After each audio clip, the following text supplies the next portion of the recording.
Hello, everyone. I'm Nathaniel Freeman, and this is Freeman's Money. As you can see, two things are still true. One, I got a massive haircut, like I said I would be going to, and it feels fantastic. I also got the beard trimmed, and everything's light as a feather, and I feel great. And my office is still completely destroyed, just completely. Now, in this video, we're going to be talking about the housing market and what's going on with that, and that's part of the reason why I'm going to Quebec today for a few days. I don't know when I'll be back, but oh, forgive me, that dust is still in my lungs from tearing stuff out. Now, the reason I'm going to actually let's talk about the housing market first. So, the housing market in Ontario through COVID has been explosive. I bought just before COVID, and it was a bit of a bubble there, or what people call as a bubble. It was just going up. And since COVID, it's just skyrocketed. This house is probably worth around $400,000 now, and that's without any renovations being done. That's just market value, which is completely insane. Completely insane.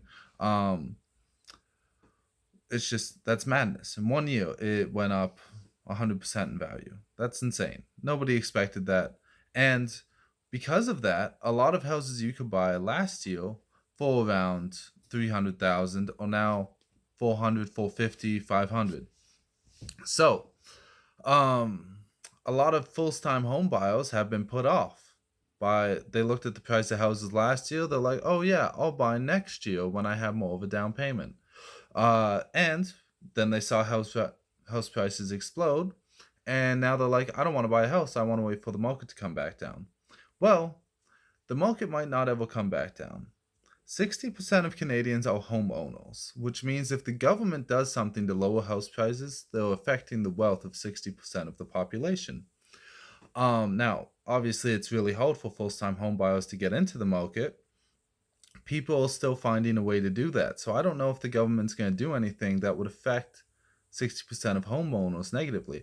Also, because of this, a lot of people have been refinancing, pulling out that equity, and then using that to pay off credit cards, pay off car loans, start investing, which is a really great option for people. But if the value of the house is lower, then people might be looking at themselves, well, like, I'm 100% loan to value. Why am I even paying for this mortgage? Because I owe more on the mortgage than it's worth.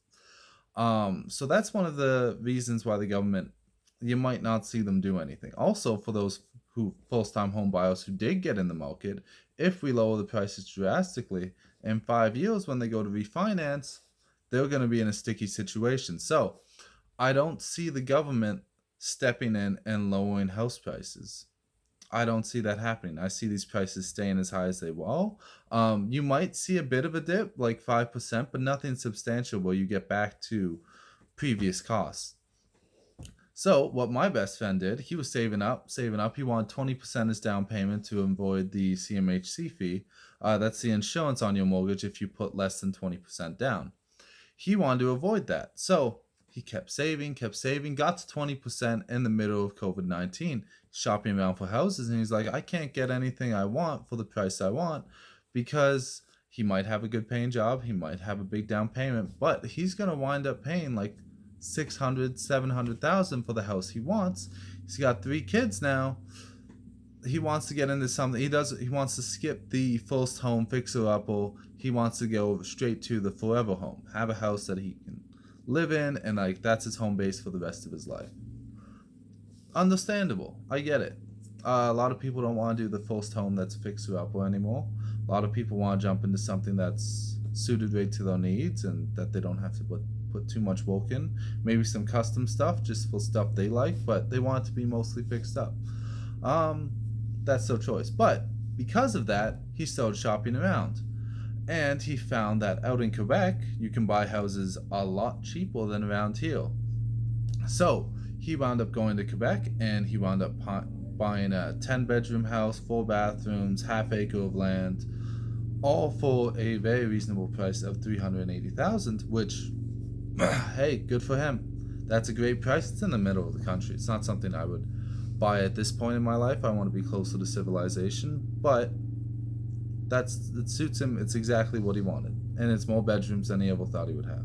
So that's why I'm going out to Quebec. But you'll see, I can see a lot of first-time home buyers stretching and going out to other provinces way out in the middle of nowhere. You can already see a giant push away from Sarnia. I can see a giant push away from St. Thomas, London. But I think you'll see a lot of smaller communities. Their house prices will start to go up because first-time home buyers, if you're not going to get a house in London, you're going to just go to what's reasonable driving distance. And there are some people that commute for 2-3 hours every day. And that's how they choose to live their life, and that's where they could afford to buy, and all those reasons. So I think you're going to see a lot of push to those areas, which means that those property values could be going up soon as well. You won't see as a drastic change as what we've had the past year. That's unprecedented. But you will see that. Now, one of the problems with buying a house that's valued so low is usually because that market area has a lower house value. So if you took my buddy's house, 10 bedrooms, slammed it into London, Ontario, that'd be $1 million property right off the hop. Now, the reason it's not is because of the location. And because of that, you also have to factor in that you're not going to get the same appreciation that other areas are going to get. Like St. Thomas, if next year we go up by 15%, hey, that's fantastic. While in those smaller communities, you might see an appreciation of 5%. And these are just things to keep in mind. I wouldn't discourage you from buying a house in those areas, but you're going to see the growth of the value of your house go a lot slower than compared to if you were in a busier area. Now, who knows what the future holds? That area, like St. Thomas, was a tiny town 50 years ago. So who knows?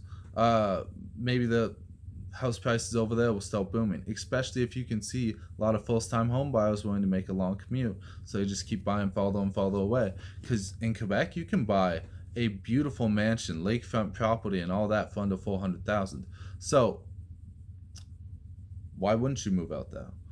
You might also see that a lot of people wanting to retire will move further away just because, hey, we can buy a super cheap, amazing house out here. It's exactly what we wanted. So who knows what will happen? I'll be staying in London, Ontario, St. Thomas, southwestern Ontario for a good long while. I plan on building my wealth in this area. And that's what I choose to do, but I also got into the housing market just before the boom, and I got extremely lucky. It was not planned. I had no idea the real estate market was doing that. I just wanted to get into a house. That was the goal. I wanted my own house. I didn't want to pay rent. I want to own a piece of real estate. So I got this beautiful place. I love it. I'm waiting for my bathroom to be done, but even just with the tub I've been using, it's amazing. I love it. So anyways, that's my little spiel for today. I'll leave you guys with that. I'm off to Quebec for a bit. I might post some additional videos while I'm down there, but we'll see how it goes. Anyways, if you like the video, smash the like button, subscribe to the channel, and I hope you guys have a great day. I'll see you here next time.